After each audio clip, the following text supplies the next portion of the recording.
Assalamualaikum warahmatullahi wabarakatuh. Bismillahirrahmanirrahim. Qala al-muallifu rahimahullahu ta'ala wa nafa'ana bi ulumihi fid dharaini amin ya Allah ya rabbal alamin. Wa idza ghalabaka sareng di mana-mana ngalindih ka anjeun naon busokun ciduh au mukhotun atawa reuhak patanaha mangka kudu miceun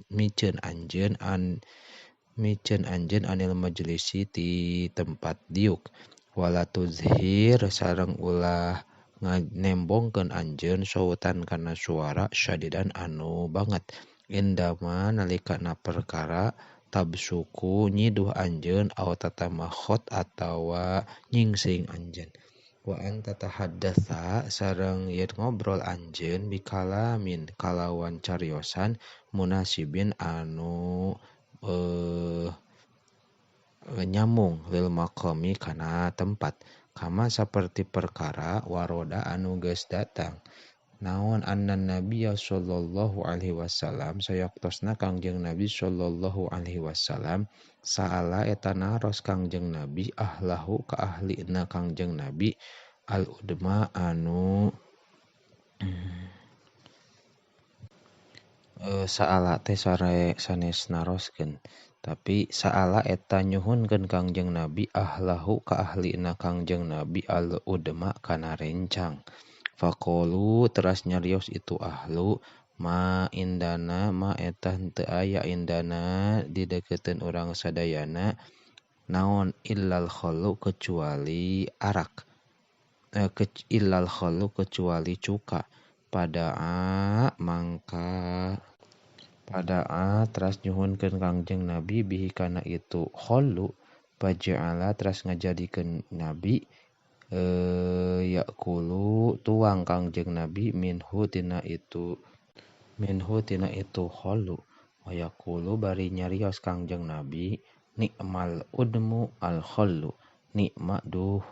nikmatna naon al udmu rencang al khallu kucuka nikmal udmu al khallu nikmatna duh saena naon al udmu rencang sangu teh al khallu eta kucuka wahdar ngajauhan anjeun antazkuro kana yen ngucapkeun atawa nutur anjeun syai'an kana hiji perkara yukzaru anu direken geureuh naon minhu itu syai'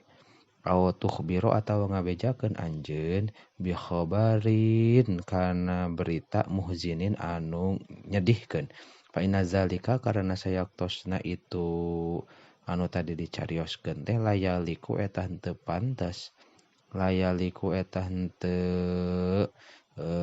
layak henteu pantes bil adabi kana adab wa iyyaka sareng kudu ngajauhan anjeun aidon deui anta kula kana yen dahar anjeun min a'lal qas'ati ti pangluhurna hancangan aw min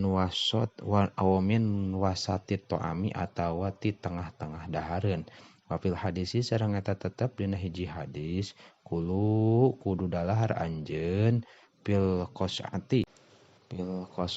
dina hancengan min jawani bihati pirang-pirang gigirna itu qas'ah wala taqulu sareng ulah dalahar aranjeun min wasatihati tengah-tengahna itu qas'ah fa innal barokata karena sayaktosna barokah tangzilu eta turun itu barokah fi wasatiha di tengah-tengah qas'ah wallahu a'lam bishawab.